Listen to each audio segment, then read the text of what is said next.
Le parfum Terre de France, 100% des bénéfices au service de notre pays, présente... Ici Sud Radio. Les Français parlent au français. Les carottes sont cuites. Les carottes sont cuites. Sud Radio Berkov dans tous ses états. Dimanche, il sollicite, comme 12 autres candidats, vos suffrages pour sa réélection. Emmanuel Macron, après 5 ans, donc veut faire 5 ans de plus. Très bien, et c'est son droit le plus strict. Et simplement, on va remonter peut-être un tout petit peu le temps où Macron était banquier chez Rothschild. A-t-il fait question optimisation fiscale, des accommodements avec le ciel du fisc ou peut-être des évasions? On parle tout de suite et je vous assure, c'est pas piqué des hannetons. Sud Radio Berkov dans tous ses états. Le fait du jour. Et c'est vrai, Yvan Rebroff, qui n'a pas rêvé à un moment donné, qui n'a pas chanté « Aïe, si j'étais riche ». Alors, riche, c'est à partir de combien? C'est intéressant. Et puis, on va parler, justement, à la suite d'un film, la suite d'un reportage, la suite d'une enquête, qui est sur YouTube actuellement. Jean-Baptiste Rivoire, c'est bien ça? Oui, sur Off Investigation. Voilà, Off Investigation, absolument. Dont vous êtes le fondateur et vous êtes avec un autre journaliste. Vous avez donc enquêté sur, effectivement, les biens du jeune inspecteur des finances Emmanuel Macron. On se rappelle qu'il avait fait, après la commission Attali en 2007-2008, il avait vraiment séduit tous les grands patrons.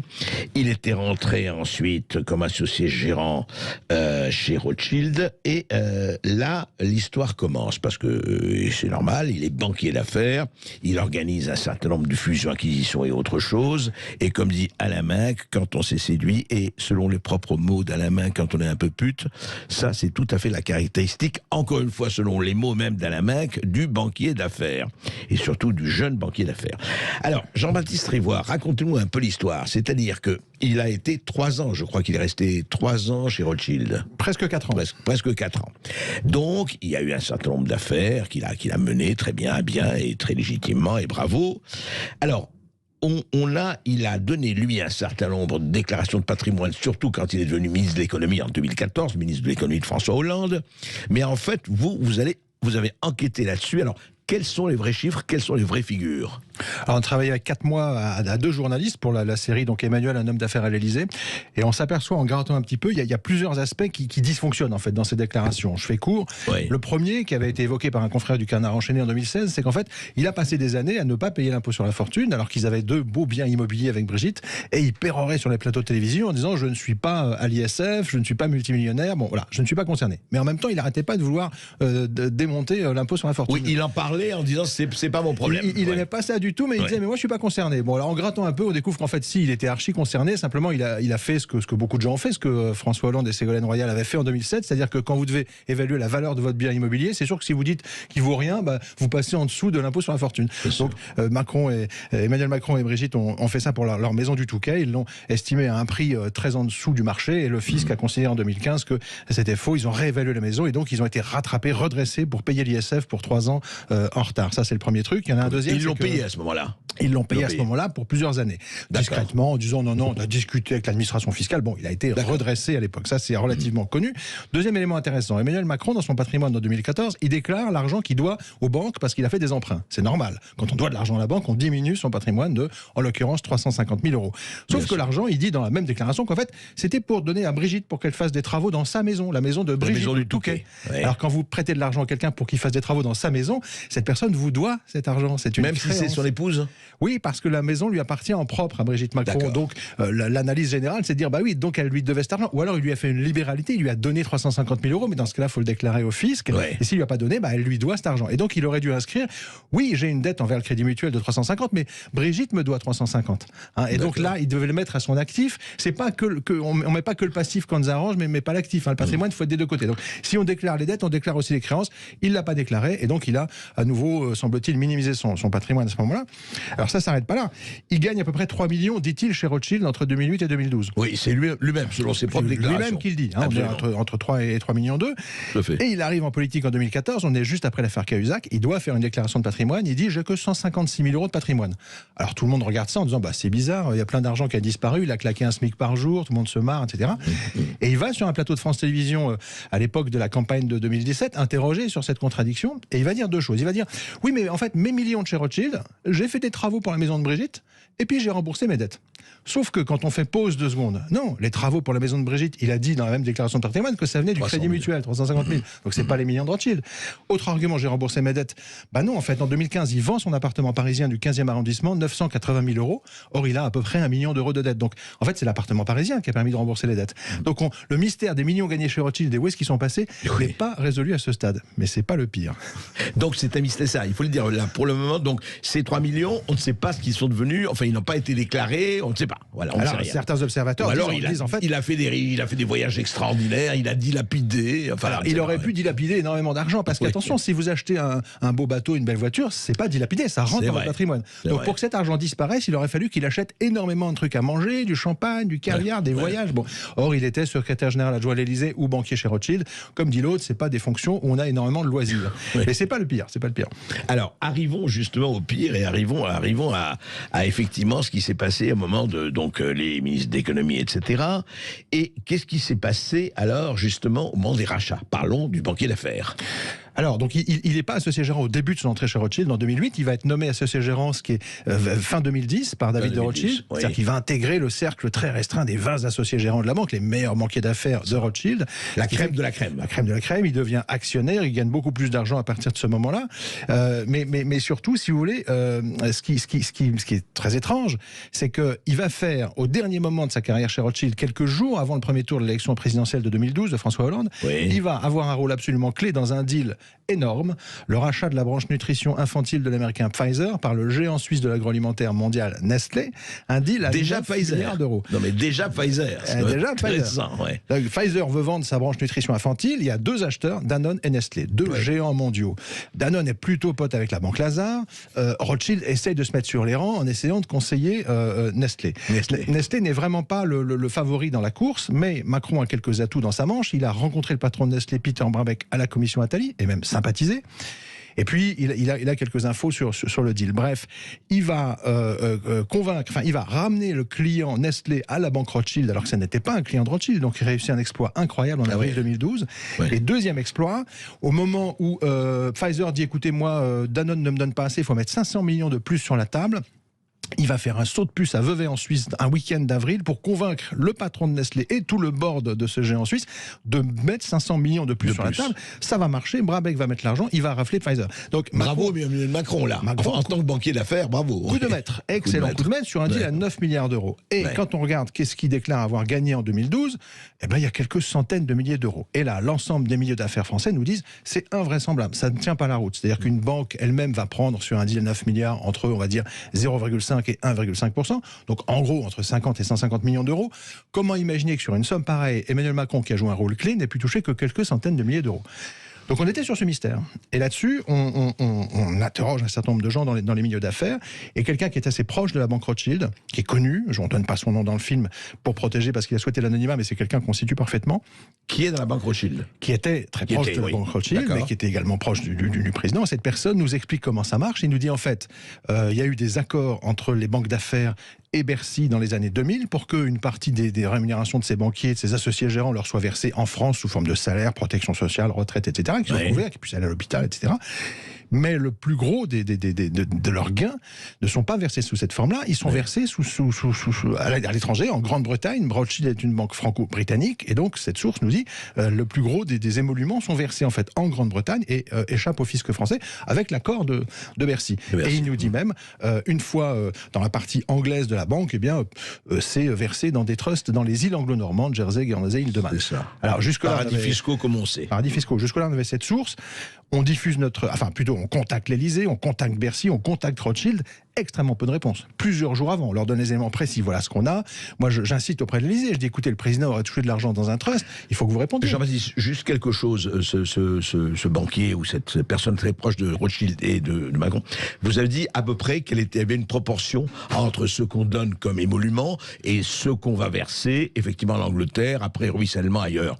Est-ce qu'on a une proportion ou pas? Alors, cette personne nous parle d'environ 20% versés sous forme de salaire en France et les 80%, dans un trust à l'étranger. Il faut savoir que c'est assez bien fait parce que d'après ce témoin, et c'est assez cohérent, il nous dit attention, le trust n'est évidemment pas au nom d'Emmanuel Macron. Le trust, son principe, c'est qu'il y a un prête-nom et que si vous grattez, si vous cherchez, vous ne trouverez pas le trust au nom de Macron. Donc il me dit c'est improuvable, c'est très bien fait. Donc, et même ça aurait bénéficié d'un feu vert de Bercy. Alors on a retrouvé effectivement en 2005 un feu vert de la banque de Bercy pour la banque Lazare, pour ne pas fiscaliser en France l'intégralité des revenus des associés gérants, autoriser qu'ils soient payés en bénéfices industriels et commerciaux, etc. Et la source nous dit, dans la foulée, Rothschild est venu négocier le même genre d'accord avec Bercy. Alors, on a des démentis assez mous de la part de Bercy, de Rothschild, l'Élysée bouge pas tellement, mais si vous voulez, on a, depuis la diffusion, donc une deuxième source nous a contactés pour nous confirmer qu'un associé gérant précis, identifié, qui était associé gérant en même temps que Macron, eh bien oui, il y avait un énorme salaire versé en France et des bonus versés en Angleterre. Donc on a une deuxième source qui nous confirme ce scénario, donc je pense que ce scénario est hautement vraisemblable. Dernier point absolument clé, qui est le ministre de Bercy entre 2005 et 2007, au moment où ces accords sont négociés avec les banques d'affaires? Un certain Thierry Breton, qui va quitter le ministère en mai 2007, quand Sarkozy est élu. Où va travailler Thierry Breton à la rentrée 2007? Dans la branche américaine de Rothschild & Co, qui le recrute. Et après, il devient commissaire européen, enfin Athos et compagnie, enfin, tout le reste. Oui, c'est quand même très, très, très intéressant. Donc, à partir de là, effectivement, et alors, juste un mot, Emmanuel Macron a continué de donner quand même des chiffres. Là, il parle, par exemple, de 500 000 euros dans cette déclaration de patrimoine. C'est-à-dire, il est 150 000, 300 000, 500 000, et quand vous parlez de millions, là, il n'y a plus personne, en tout cas, de son côté. Je pense que ce qui s'est passé, si vous voulez, c'est que quand il fait sa première déclaration de patrimoine et déclaration d'intérêt en 2014, les politiques ne sont pas habitués à ce genre de procédure. Ça se passe parce que Cahuzac a menti à l'ensemble de la nation, à l'Assemblée, en prétendant qu'il n'avait pas de compte en Suisse, alors qu'il avait un compte à Singapour, qui était d'ailleurs peut-être pas son argent personnel, mais peut-être plus l'argent du PS. Mais on y reviendra. En tout cas, suite à cette affaire énorme de mensonges publics, Hollande va mettre en place quelques règles et donc ils doivent déclarer leur patrimoine. Mais moi, je ne sais pas si la HATVP, la Haute Autorité, a beaucoup de moyens de vérifier ce qu'on lui raconte. Les types envoient des déclarations, bon voilà. Et surtout, Macron fait sa première déclaration, ils ne sont pas très habitués, il va dire des choses. Il va dire des choses énormes, c'est-à-dire, j'ai que 156 millions de patrimoine alors que j'ai gagné 3 millions chez Rothschild. Donc ça, de mon point de vue, c'est quand même très suspect. Mais à partir du moment où il fait ça en 2014, en 2017, nouveau rendez-vous, il est obligé à nouveau d'en faire une, et puis là, à nouveau d'en faire une, il peut plus s'en sortir. C'est-à-dire qu'une fois qu'il a commencé à dire des choses, à minimiser ou à ne pas dire tout sur son patrimoine à l'époque, je pense qu'il est coincé dans le truc. Il ne peut pas maintenant nous dire, ah mais j'avais oublié, voilà, j'ai des millions ailleurs, quoi. Alors, on va continuer d'en parler, c'est passionnant, c'est un vrai dossier, là, il est ouvert, effectivement, avec Off Investigation. On en parle après cette petite pause, à tout de suite. Ici Sud Radio. Les Français parlent au français.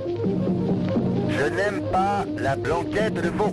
Je n'aime pas la blanquette de veau. Sud Radio Berkov dans tous ses états. Et nous sommes plus que jamais avec Jean-Baptiste Rivoire, journaliste d'investigation, fondateur du média Off Investigation, avec le film, le reportage qui est sur YouTube et qui est un peu partout sur votre site, évidemment, Off Investigation, et qui fait un malheur en ce moment, sur ce qu'on a appelé le Rothschild Gate. Et effectivement, sur la déclaration de patrimoine, on le voit d'ailleurs dans votre film, Jean-Baptiste Rivoire, il est dit ceci, il est dit expressément, c'est-à-dire quelqu'un qui signe une déclaration de patrimoine le voit, ne pas déclarer, fournir une évaluation mensongère de son patrimoine ou omettre une partie substantielle de son patrimoine ou ses intérêts est un délit puni de 3 ans d'emprisonnement et de 45 000 euros d'amende. Une peine d'inéligibilité de 10 ans peut être également prononcée, ainsi que l'interdiction d'exercer une fonction publique. C'est pas léger tout ça, hein, c'est pas léger. Mais alors, justement, pour le moment, quand même, ils peuvent vous répondre, oui, d'accord, mais où sont les preuves? Vous dites, d'accord, j'ai gagné, certes, etc. Et puis, comment savoir ces associés gérants qui auraient effectivement un trust à l'Angleterre d'abord, mais par ruissellement dans les paradis fiscaux des îles anglo-normandes, etc. 80% des rémunérations, avez-vous dit. Je veux dire, est-ce que c'est quelque chose qui aujourd'hui, en tout cas, il est posé? Est-ce que c'est quelque chose qui pourrait être, à un moment donné, prouvé par une quelconque Wikileaks et autres? Ou pas, à votre avis? On peut toujours imaginer que des gens de la banque Rothschild confirment en fait la façon dont les rémunérations se passent. Après, c'est des gens très bien payés, donc c'est pas sûr qu'ils aient intérêt à le révéler. Et ce que nous disent nos sources, c'est qu'en fait, le système est assez bien fait pour que ce soit quasiment improuvable. D'ailleurs, les trusts sont pas au nom des banquiers, c'est plutôt dans 3 ans, tu as besoin des sous, tu me demandes, l'avocat va-t-il libérer les fonds dans le compte qui t'arrange, etc. Donc c'est très bien fait. Rothschild est quand même au cœur de l'État depuis 40 ans, ils sont pas complètement idiots, donc c'est difficile à prouver. En revanche, quand on avance en termes d'investigation, il n'y a pas toujours des preuves écrites des choses, ça veut pas dire que c'est pas vrai. Et nous, par exemple, on a cette source assez précise qui nous parle pour le film, et depuis la diffusion, donc une deuxième source est venue nous confirmer qu'effectivement, elle connaît personnellement un associé gérant de chez Rothschild, ils sont que 20, il n'y en a pas beaucoup, et que depuis plusieurs années, elle sait pertinemment que cet associé gérant touche un très gros salaire en France, c'est un Français qui est basé à Paris, mais qu'une partie très importante de ses revenus, on appelle ça les bonus, lui sont versés en Grande-Bretagne, et donc hors fiscalité française. Donc si vous voulez, ça fait une deuxième source qui ne connaît pas la première, qui nous contacte pour confirmer l'ensemble du scénario. Bon, ça commence à faire beaucoup. D'ailleurs, je trouve que les démentis de Rothschild, de l'Élysée et de Bercy sont quand même assez mous depuis le début, et on n'a pas été attaqué en diffamation. Et au fond, le vrai problème de tout cela, qui est posé d'ailleurs par votre film, par tout le reste, d'abord juste, Jean-Baptiste Rivoire, il y a eu un précédent. Est-ce que avant Emmanuel Macron, c'est vrai que je ne sais pas s'il y a eu d'autres présidents qui étaient banquiers. Georges Pompidou. Georges Pompidou, chez c'est Rothschild. vrai. Oui, c'est exact. Et un sacré précédent. Oui. Bien fait de nous le rappeler. Juste, en fait, la question que ça pose pour l'homme politique, pour un banquier, il est en privé, il fait ce qu'il veut. Enfin, c'est encore autre chose, ça. Mais est-ce que le problème qui est posé fondamentalement, c'est le devoir de transparence? Déclarer les choses, dire les choses. C'est-à-dire qu'en principe, les hommes politiques doivent faire la transparence sur leur patrimoine. Il y a même des institutions en France censées vérifier ça. Mais je vous la fais court. Qu'est-ce qui se passe au printemps 2017, quelques semaines après la chute de François Fillon? Des Français, des avocats, des fiscalistes voient qu'il y a un problème également dans le patrimoine de Macron et saisissent les autorités, saisissent la haute autorité de la transparence. Et cette haute autorité regarde les éléments, l'histoire du prêt à Brigitte qui n'a pas été claire, etc. Et cette haute autorité, très rapidement, dit « circuler, il n'y a rien à voir ». Les avocats fiscalistes un peu étonnés saisissent alors la justice, le procureur de la République, François Molins. Et savez-vous ce qu'il répond? Il répond: la haute autorité vous avez dit que circuler, il n'y a rien à voir, donc circuler, il n'y a rien à voir. C'est-à-dire que la justice n'enquête pas. Et ça pose la question au bout d'un moment, comment les citoyens peuvent avoir confiance dans des institutions qui répondent circuler, il n'y a rien à voir, quand manifestement, il y a une accumulation de déclarations pour le moins bancales. Voilà. Alors ça veut dire qu'ils n'enquêtent pas, ils servent à quoi ces institutions à faire semblant qu'elles font quelque chose? Enfin, moi je comprends qu'il y a un énorme doute dans le public, on ne peut pas faire confiance à des autorités qui ne vérifient pas les choses sérieusement. Oui, qui au moins n'enquêtent pas. Il faut enquêter en tout cas. Et si c'est démenti, c'est très bien démenti. En tout cas, à voir, à regarder effectivement ce Rothschild Gate. Jean-Baptiste Rivoire, merci. Off Investigation. Et je vais vous dire, s'il n'y a pas de journaliste d'investigation, je l'ai dit, je le répète, il n'y a pas de journalisme. Et c'est le 8e épisode d'une série, un Macron, un homme d'affaires à l'Élysée. Donc vous êtes déjà à 700 000 vues, ça a été publié la semaine dernière. On peut retrouver cet épisode si vous voulez aller plus loin sur YouTube, sur la chaîne de Off Investigation. Et puis vous nous appelez au 0826 300 300.